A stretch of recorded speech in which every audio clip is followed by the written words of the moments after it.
کہ ایک بندہ تھا وہ کفن چوری کیا کرتا تھا، وہ کفن چور تھا اور اچانک اس کی زندگی بدل گئی، کفن چور کی زندگی بدل گئی۔ تو وہ حکایت مجھے یاد آتی ہے، ایک کفن چور اچانک اس کی زندگی میں تبدیلی آ گئی۔ اور یاد رکھنا اللہ کسی کو بدلنا چاہتا ہے تو اس کو کوئی نہ کوئی ایسے راستے پہ ڈال دیتا ہے، ایسے کسی جلسے میں بھیج دیتا ہے یا کسی کی آواز سنوا دیتا ہے اور بہانہ بن جاتا ہے زندگی کو بدلنے کا۔ کفن چور اچانک بدلا، روتے دھوتے ایک بزرگ کے پاس آیا اور آنے کے بعد کہنے لگا سرکار میں بہت بڑا مجرم ہوں، میں بہت بڑا پاپی ہوں، میں بہت بڑا گنہگار ہوں۔ بزرگ نے فرمایا کیا گناہ ہے؟ کہا میں بتا نہیں سکتا۔ فرمایا، اس نے کہا میں بتا نہیں سکتا۔ بزرگ نے ہمت بندھائی اور کہنے لگے کیا تیرا گناہ زمینوں سے بڑا ہے؟ اس نے کہا ہاں۔ کیا تیرا گناہ آسمانوں سے بڑا ہے؟ اس نے کہا ہاں۔ کیا تیرا گناہ اللہ کی رحمت سے بڑا ہے؟ وہ رو پڑا اور رو کر کہتا ہے اللہ والے،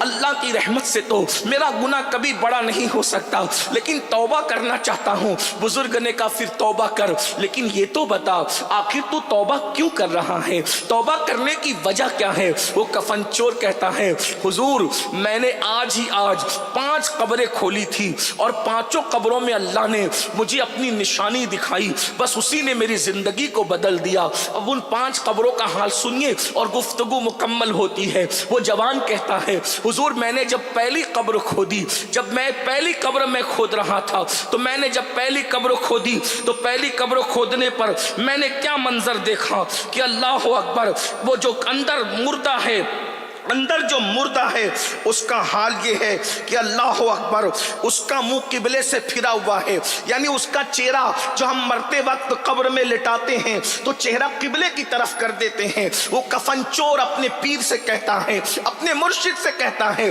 میں نے دیکھا کہ اللہ اکبر میت کا منہ قبلے سے پھرا ہوا ہے اور اس کا منہ سور اور بندر کی شکل اختیار کر گیا ہے، سور اور بندر کی شکل اختیار کر گیا ہے۔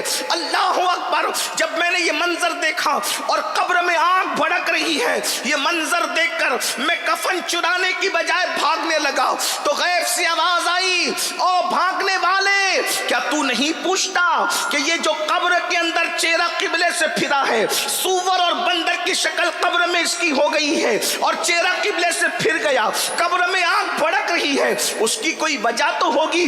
اچانک آواز آئی سن لے، یہ دنیا میں 2 گناہ کرتا تھا اس لیے قبلے سے چہرہ پھیر دیا گیا، منہ سور اور بندر کی طرح کر دیا گیا، قبر میں آنکھ بھڑکا دی گئی۔ اللہ اکبر، آواز آتی ہے 2 گناہ یہ ہے، ایک تو یہ شراب پیتا تھا، دوسرا یہ زنا کرتا تھا، یہ اس کے 2 جرائم تھے۔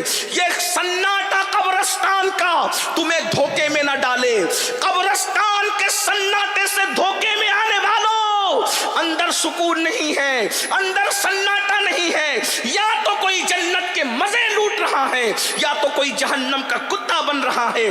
بتاؤ آپ کی کیا مرضی ہے، آپ کی کیا خواہش ہے؟ اللہ اکبر، 2 گناہ، ایک تو نشہ کرتا تھا، ایک تو زنا کرتا تھا، یہ 2 گناہ اس میں موجود ہیں۔ اللہ اکبر، چہرہ قبلے سے پھر گیا، منہ سور اور بندر کی طرح ہو گیا۔ میرے بھائیوں بتاؤ تو صحیح، اگر چہرے پہ معمولی سی پھنسی آ جائے تو لوگ بے چین اور بے قرار ہو جاتے ہیں، لوگ مضطرب ہو جاتے ہیں، لوگ تڑپ جاتے ہیں۔ آج کاسمیٹک آئٹم پر اتنا خرچ کیا جا رہا ہے اتنا کسی پہ خرچ نہیں کیا جا رہا ہے۔ انسان کھانے کے معاملے میں ہلکی غذائیں لے رہا ہے لیکن کاسمیٹک آئٹم مہنگے خرید رہا ہے تاکہ وہ خوبصورت نظر آئے۔ دنیا کی خوبصورتی کے مت والو، کیا تم یہ بھول گئے اللہ کے رسول علیہ السلام نے فرمایا جس نے دنیا میں نشہ کیا ہوگا جب وہ اپنی قبر سے اٹھے گا یا تو سور کی شکل لے کر اٹھے گا یا تو بندر کی شکل لے کر اٹھے گا۔ میری قوم کے جوانوں، تمہارے نبی کا فرمان ہے، میرے نبی کا فرمان ہے، ڈر نہیں لگتا؟ آج میری قوم کے ننھے بچے، چھوٹی چھوٹی عمر کے بچے، 16 17 سال کے بچے نشے کی طرف جا رہے ہیں۔ کوئی ایم ڈی کا نشہ، کوئی شراب کا نشہ، طرح طرح کے نشے نکل گئے، کوئی دواؤں سے نشہ کر رہا ہے۔ تو وہ کفن چور کہتا ہے اس کا منہ جو قبلے کی طرف پھرا تھا